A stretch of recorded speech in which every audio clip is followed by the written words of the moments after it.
They always say it looks far away when you're seated. No, it was just me. I just wanted to be particularly close to you. I haven't checked that I don't have things in my teeth on that basis. Am I clear? It's black and white. We look amazing. No, I'm really, it's there. Yeah, I at totally all. just went in there. No, I don't like mind everything that. people If hate. dudes do it, it's a bit It's a weird, bit but I don't weird. mind if women do it. Yeah.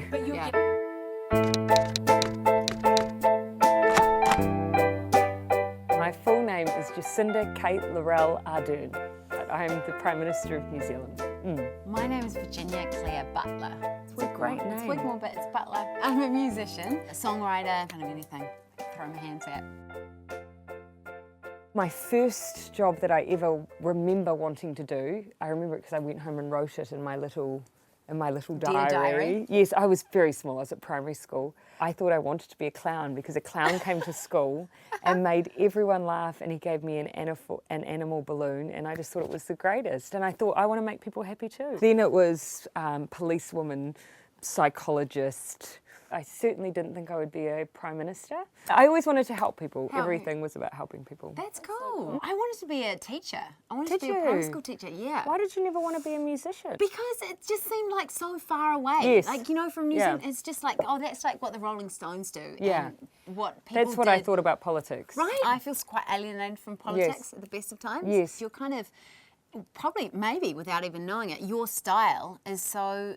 It's kind of bridging the gaps. There's a relatability. There's a, cool. You're kind normal. of well, yeah. A woman came up to me last week. I was at Kmart, and she just came up to me and she was like, "Shopping at Kmart, legit."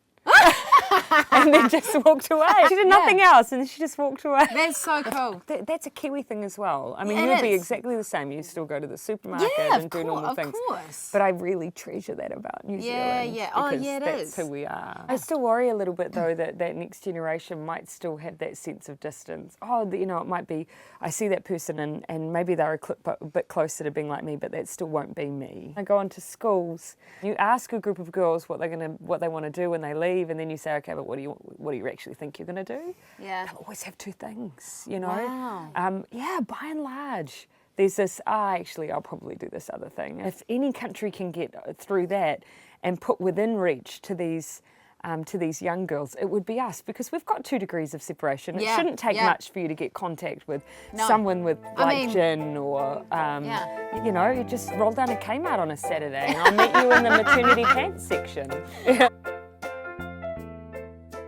I would like us to be in a place where no matter what style a woman brings to the role, that is legitimate and that is leadership. If you ask someone what are the traits you expect of a politician, would they ever say, kindness or empathetic or, thoughtful and listens? Might not be top of the list. You hope that whoever's representing New Zealand or your country where you're from have attributes, and I think that's what's so cool.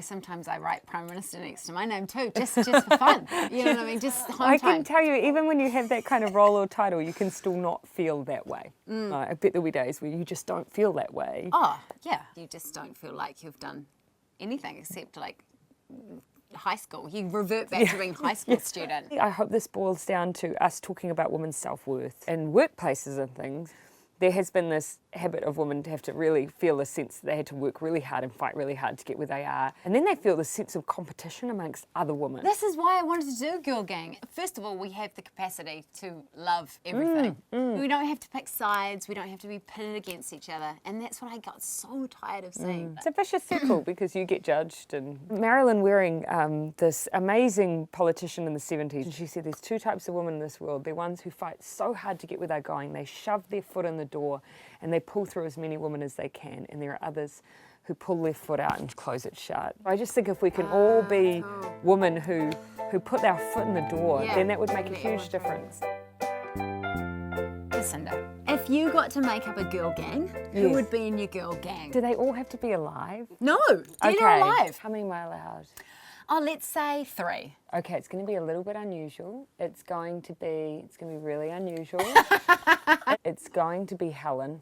Oh, yes, it is. It'll be Helen. I'm going to put my sister in it just because, you know, family can be besties too. And do you know what? Just because I would want to really just get to know her, I'd just put Janis Joplin in there. I love Janis Joplin. That's awesome. I don't know how they'd get on Really with good each pick. other. My Probably sister awful. wouldn't know what to say to Helen at all. She'd be totally fine with Janis. It's just Helen. She would be completely That's awesome. bemused. She just doesn't do politics. Yeah. No.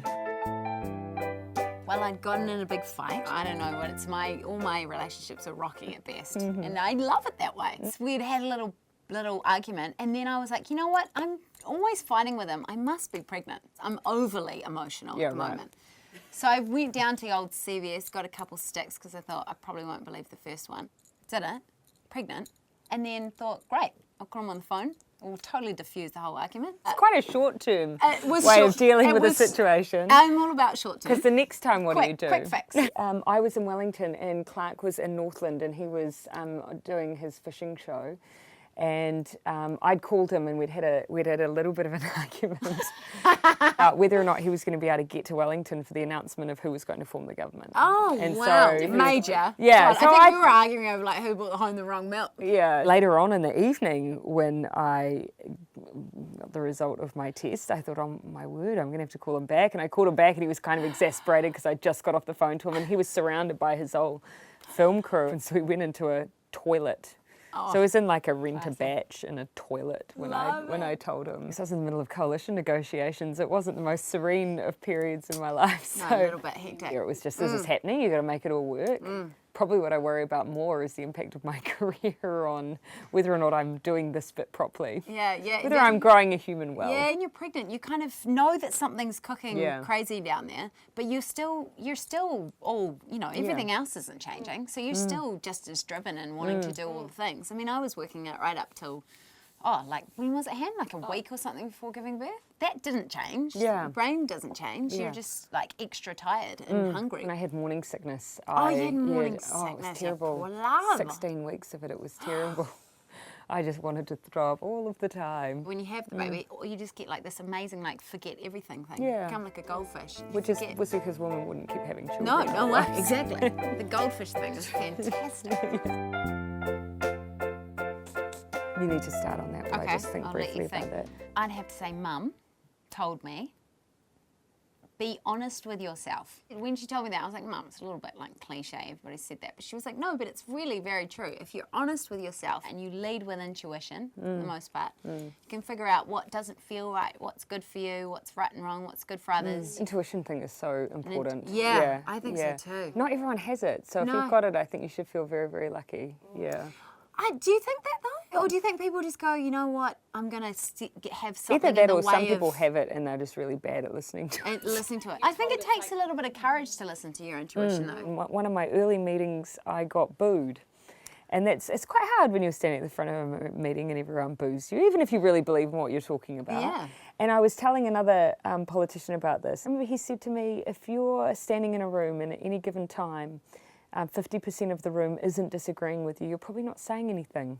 Actually, when you stand up for things, people are going to disagree with you, and that's okay. And that's okay. Cheese. Cheese. Just ate a lot of cheese. How are you doing then through cheese? Well, I guess you can have some bits. Those of cheese. rules I haven't been very good on. The cheese rules. And the Janis Joplin cover of Nina Simone, Little Girl Blue. Yeah, it's just, I haven't beautiful. heard that. I'll have to hit. I'm going to pull it out before I go. Yeah, It's do. beautiful. Spin it on the decks. Oh, YouTube. I'll put it on YouTube. When I first moved to New York, I read Kerry Holmes' Bone People, and it made me so homesick even though I just left. I haven't read that. Yeah, you should. Yeah. Totally You know what? I'll homesick. say that. I should, yes. I've read 2 books in my life. Yeah. I'm all about a picture book. Once Yeah. you have baby, you'll be all about the children's book. Gruffalo. Yeah. Gruffalo. Yeah. See, I know all the So hits. you know the hits. Yeah. Coromandel. Yeah. Specific? Of course, Coromandel Town's beautiful, but actually for me, it was more of the entry parts of Tyror and the like, because Oh, I grew up in nice. Morrinsville. So those were all the bits that we used to go to when I was a kid. That's cool. Yeah. Tyro has changed. It's quite has. zhuzhy now. Kindness. Love. Mike shifting awkwardly in his chair. That's what he does. That's what he does when he says time's up. Mike's moving. Yeah, Mike's moving. Well, that's it. I think. Glad I can't see your face, Mike. You'll be horrified. Right? So horrified. I need this one. Yeah, To me, just to like back up why I do silly things. It's a social experiment. Right. Sorry, I've got very casual shoes on today. You've got some sweet shoes. That's They've great. got no laces. Yeah. I gave a pair of these to the Australian Prime Minister. I was like, I need to spread this casual world leader thing. Casual world leader.